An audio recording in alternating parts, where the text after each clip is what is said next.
Abonne-toi car ici nous publions d'importantes leçons qui t'ouvriront les yeux de l'âme. Marc avait toujours cru aux grands amours. À ceux qu'on voit dans les films, où deux êtres se rencontrent, s'aiment follement et surmontent tous les obstacles pour finir ensemble. Il croyait que l'amour devait être passion, feu et vertige et c'est exactement ce qu'il a ressenti lorsqu'il a rencontré Clara. Elle était tout ce qu'il pensait ne jamais mériter, brillante, libre, pleine d'esprit, et d'un charme qui illuminait chaque pièce. Ils se sont aimés vite, fort, sans retenue. 3 mois après leur rencontre, elle avait déjà emménagé dans son appartement. 6 mois plus tard, ils parlaient mariage, enfants, tour du monde. Mais ce que Marc avait pris pour de la passion était en fait de l'instabilité. Clara aimait intensément, mais fuyait tout ce qui ressemblait à la routine. Elle était jalouse sans raison, puis indifférente du jour au lendemain. Une dispute en appelait une autre.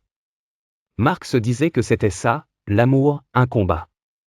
Que ceux qui s'aiment doivent souffrir un peu. Ou beaucoup.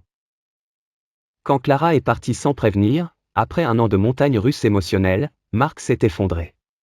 Plus rien n'avait de sens. Il n'arrivait plus à manger, à dormir, à penser. Il passait ses journées à relire leurs messages, à revoir leurs photos, à se demander ce qu'il avait mal fait. C'est à ce moment qu'il a franchi la porte d'un cabinet de psychologue. D'abord hésitant, presque honteux d'être là pour une simple rupture, il s'est vite rendu compte qu'il portait bien plus que la douleur d'un amour perdu. Il portait l'illusion que l'amour devait forcément être une fièvre, une urgence. Il confondait intensité et stabilité. Chaque séance coûtait 65 €. Une fois par semaine. Pendant 9 mois. Mais à travers ce parcours, Marc a appris. Il a compris que l'amour n'a pas besoin de hurler pour être sincère, ni de brûler pour être vrai.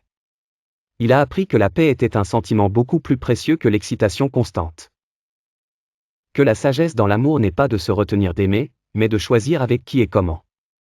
3 ans plus tard, il rencontre Juliette. Elle n'était pas un ouragan. Elle était un printemps. Douce, calme, attentive. Elle ne promettait pas le ciel, mais construisait chaque jour une marche vers un futur solide.